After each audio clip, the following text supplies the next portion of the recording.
आज के युवा केवल देश में ही नहीं बल्कि विदेशों में भी अपने करियर और क्षमताओं को साबित कर रहे हैं। कठिन परिश्रम, लगन और समर्पण के साथ साथ सही प्रशिक्षण उन्हें वैश्विक मंच पर अपनी पहचान बनाने का अवसर दे रहा है। प्रीति, दीपिका और सूरज जैसे युवा उदाहरण हैं जिन्होंने अपने हुनर और कौशल को निखारा और अब जापान जा रहे हैं। ये युवा न केवल अपने माता पिता और परिवार के लिए गर्व का कारण है बल्कि ये भी दिखाते हैं कि मेहनत, निरंतर प्रयास और सही दिशा में प्रशिक्षण से कोई भी सपना सच किया जा सकता है।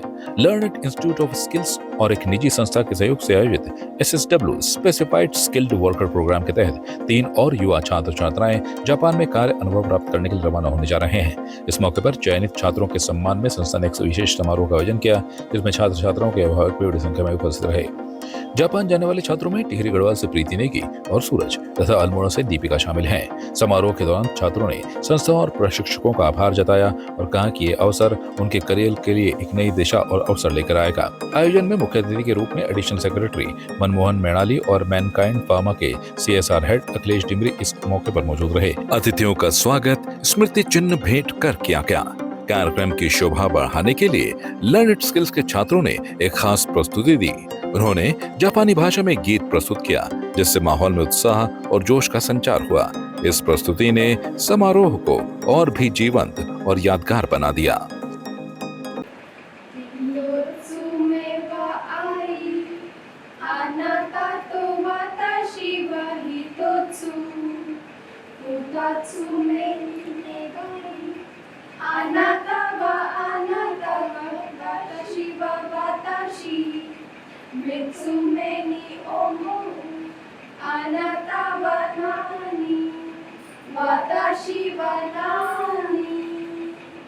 इसका मतलब है अपनी हेल्थ का ध्यान रखना।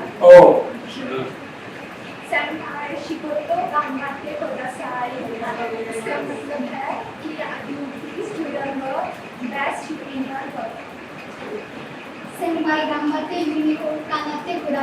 अपने सारे सपने पूरे करने।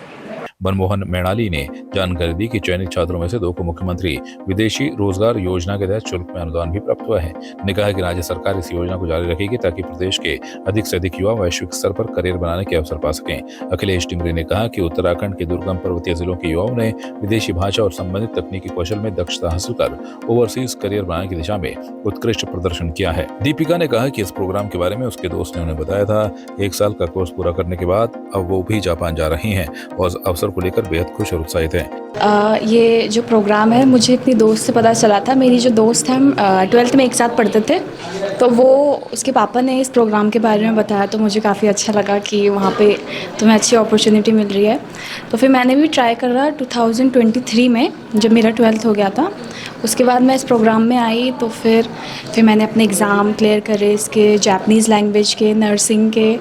होपफुली वो फर्स्ट अटैम्प्ट में हो गया था मेरा सेलेक्ट हो गया था। उसके बाद अभी 2025 में अब मेरा जाना हो रहा है जापान में और मैं बहुत खुश हूँ उससे। जापानीज़ मतलब सीखने में मुझे 6 महीने का टाइम लगा, मतलब अच्छे से मतलब कन्वर्सेशन करने में। फिर उसके बाद मैंने एग्ज़ाम क्रैक करा तो फिर वो हो गया। तो उसके बाद वैसे बहुत अलग अलग है जापान, बहुत काफ़ी दूर भी है, पर मैं अपना पूरा ट्राई करूँगी कि अच्छे से वहाँ रहूँ, अपने कंट्री को रिप्रेजेंट करूँ, अपने स्टेट को रिप्रेजेंट करूँ। अच्छा, जापान बहुत स्ट्रिक्ट कंट्री है मुझे पता है, पर मैं अपना बहुत ट्राई करूँगी कि वहाँ के जैसे अपने आप को ढाल सकूँ, उनके जैसे पंक्चुअल बन सकूँ और फिर यहाँ पे आके वो और लोगों को भी सिखा सकूँ कि ताकि इंडिया भी अच्छे से ग्रो करे या हमारा स्टेट भी अच्छे से ग्रो करे। मेरे को तो अच्छा लग रहा है। हमारे पहाड़ की लड़की बेटी विदेश जा रही है, अपना गांव का नाम रोशन कर रही है, राज्य का नाम रोशन कर रही है, देश का नाम रोशन कर रही है। इसमें बस ये है, हम तो नौकरी कर नहीं पाए सर। मैंने कहा अपना जो भी है बच्चों को पढ़ा के बाहर भेज दें या वो करने करके इसमें मैं ये कहना चाहूँगी कि मेरी बेटी पढ़ लिख के नाम रोशन कर रही है और हमारे पहाड़ का नाम रोशन कर रही है और हमने जैसे भी मेहनत करी अपने बच्ची को आगे बढ़ाया और उसकी मेहनत है। देखो गर्व हो रहा है एक प्रकार का और थोड़ा दुख भी होता है कि दूर रह रही है, किन परिस्थितियों में रह रही होगी। पर कोई बात नहीं, उसकी खुशियों में हमारी खुशी। लगाव तो हर मुश्किल घड़ी में हम उसके साथ हैं और लगाव बहुत है। मैं अपने बच्चों के लिए जान हाजिर। प्रीति ने बताया कि लगभग 3 साल बाद उसे जापान जाने का मौका मिल रहा है। पहले भी उसे मौका मिला, लेकिन कुछ कारणों और किस्मत की वजह से वो नहीं जा पाई। इस बार अपने सपनों को साकार होते देख वो बेहद खुश हैं। साथ ही प्रीति ने उन सभी युवाओं को प्रेरित किया जो जल्दी हार मान लेते हैं। मुझे इस प्रोग्राम के बारे में एक दोस्त थी, उससे पता चला था, तो सुन के काफ़ी अच्छा लग रहा था कि शॉर्ट टाइम पीरियड में हो रहा है और मैं आउट ऑफ कंट्री जाना चाहती थी पहले से, तो मुझे ये सुन के काफ़ी अच्छा लगा। तो मैंने इस प्रोग्राम में फिर मैं एडमिशन ले लिया था। मैंने वैसे टाइमली तो कर दिया था, मतलब 21-22 में क्लियर कर दिया था। मैं पहले TITP में थी, तो फिर कुछ इशू आने के कारण मैं तब जा नहीं पाई और इस बार फिर मैंने अपना वो चेंज कर दिया था, अपना प्रोग्राम SW में कन्वर्ट करके, तो उसमें इंटरव्यू निकाल के अब फाइनली मुझे चांस मिला है वहाँ जाने का। मैं उनको कहना चाहूँगी कि आप गिव अप ना करें, पेशेंस रखें, जितना हो सके उतना, मतलब अपने आप को इतना स्ट्रॉन्ग बनाना है कि एक ना एक दिन मैं जितनी मेहनत करेंगे उतना अच्छा हमें उसका फल मिलेगा। और हमारे सपोर्टिव सिस्टम भी होना चाहिए पीछे से, हमारे टीचर्स, हमारे पेरेंट्स जो कि मेरे साथ थे, उन्होंने मुझे कभी गिव अप नहीं करने दिया, हमेशा समझाया। मेरे जितने भी टीचर्स हैं यहाँ पे, जितने भी मेरे जो भी हैं रिलेटिव्स या फिर मेरे पेरेंट्स, उन्होंने बोला है कि करना है तो करना है। फिर मैंने नहीं, मतलब गिव अप नहीं किया, मैंने सोचा कि मुझे करना है तो करना है और फाइनली आज रिज़ल्ट आप सबके सामने है। खुशी हो रही है बताते हुए कि मैं अभी इस महीने की लास्ट या फिर जब भी फ़्लाइट की टिकट होंगी तो हम लोग जापान जा रहे हैं और वहाँ पे मेरे बहुत सारे दोस्त भी हैं, मेरी फ्रेंड भी है, तो हम उसी सिटी में उसके साथ जा रही हूँ मैं, नारा में। जो हमारे शिक्षक हैं और शिक्षक हैं, इन्होंने हमारे बच्चों को अच्छा ज्ञान दिया और हम जो है इनका बहुत बहुत शुक्रगुजार हैं।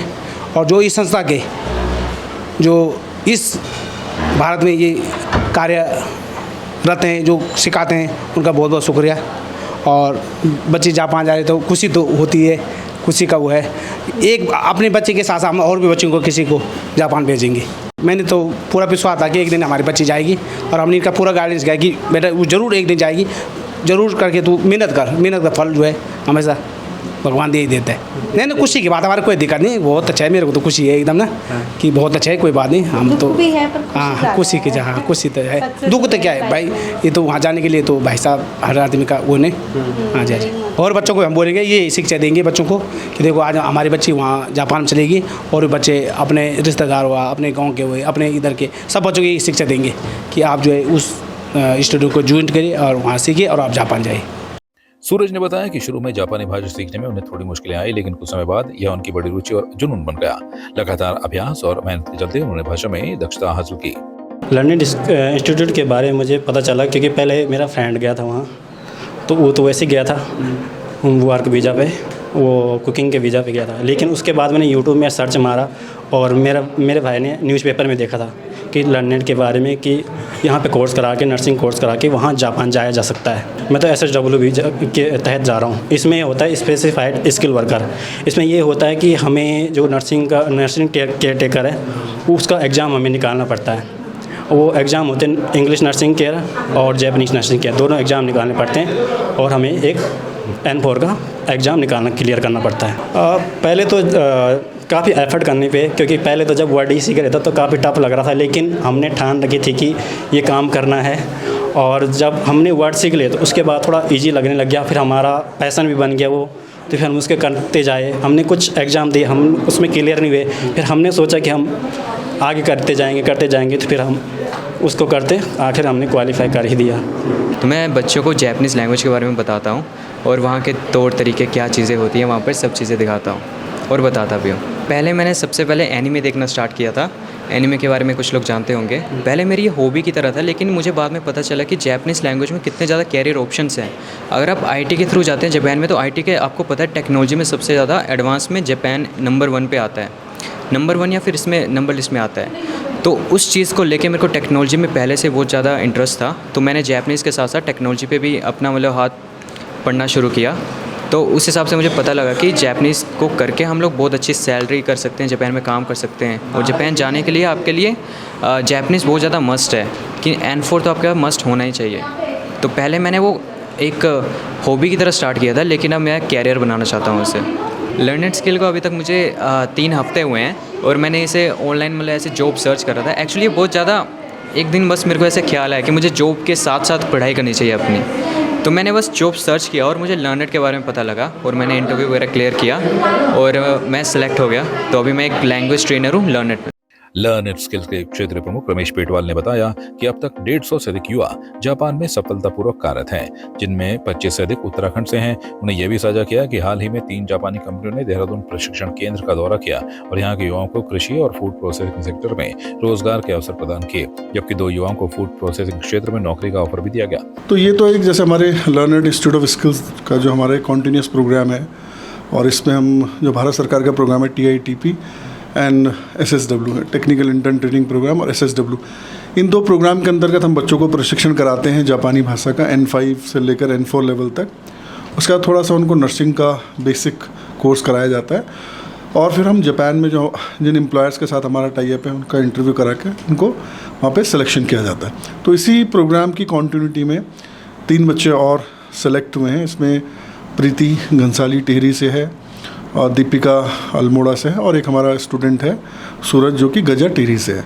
तो ये तीनों का सिलेक्शन हो गया है और लगभग ये 1,30,000 की सैलरी पे जापान जा रहे हैं। ये वहाँ पर नर्सिंग के क्षेत्र में केयर गिवर के तौर पे काम करेंगे और अभी तक हमारे 25 से ज़्यादा बच्चे ऑलरेडी उत्तराखंड से सेलेक्ट होकर जा चुके हैं। और अगर हम बोलें पूरे भारतवर्ष में हमारे 4 ट्रेनिंग सेंटर हैं और उसमें हमारे 150 से ज़्यादा बच्चे इस कोर्स के माध्यम से जॉब प्राप्त कर चुके हैं। तो अभी हमारा जो टोटल जो काउंट है, हमने 2 साल पहले प्रोग्राम स्टार्ट किया था, तो 2 साल से लगभग 23 बच्चे हमारे ऑलरेडी जा चुके हैं।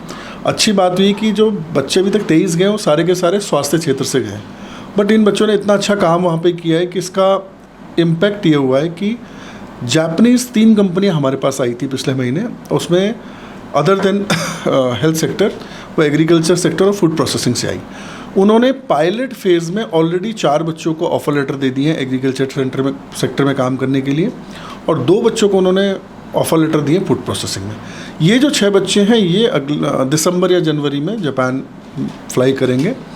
तो मुझे लगता है कि जब हम एक सेक्टर से 3 सेक्टर की तरफ बढ़ गए, मतलब पहले केवल हेल्थ था, अब health plus agriculture plus food processing हो गया। दूसरा 23 बच्चे ऑलरेडी काम कर रहे हैं। तो हम लोग ये एक प्लान बना रहे हैं कि अगले 3 से 4 साल में हम लोग लगभग 400-500 बच्चों को बहुत सिस्टमेटिक तरीके से लैंग्वेज की ट्रेनिंग करा के जिस डोमेन में वो जाना चाहते हैं, अगर स्वास्थ्य में जाना चाहते हैं, एग्रीकल्चर, फूड प्रोसेसिंग, हो सकता है कुछ टाइम बाद और भी क्षेत्र बढ़ जाए, तो उसमें हम उनकी प्रॉपर ट्रेनिंग करा के फिर हम उनको रोजगार से जोड़ेंगे। तो हमारा उद्देश्य लगभग हम 500 बच्चों को नेक्स्ट 3 से 4 साल में भेजने का प्रयास करेंगे। समारोह में लर्नेड स्किल्स के operational head Avinash Kumar, overseas placement head Uma Shankar Uniyal और नव निर्वाचित नर्सिंग महासंघ अध्यक्ष एवं युवा लेखक अंकित भट्ट भी उपस्थित रहे। संस्था ने आश्वासन दिया कि भविष्य में भी वह अंतर्राष्ट्रीय मानकों के अनुरूप प्रशिक्षण और वैश्विक रोजगार के अवसर प्रदान करती रहेगी। संवाद 365 के लिए वीडियो जर्नलिस्ट संजय राउत के साथ अर्चना राणा की रिपोर्ट।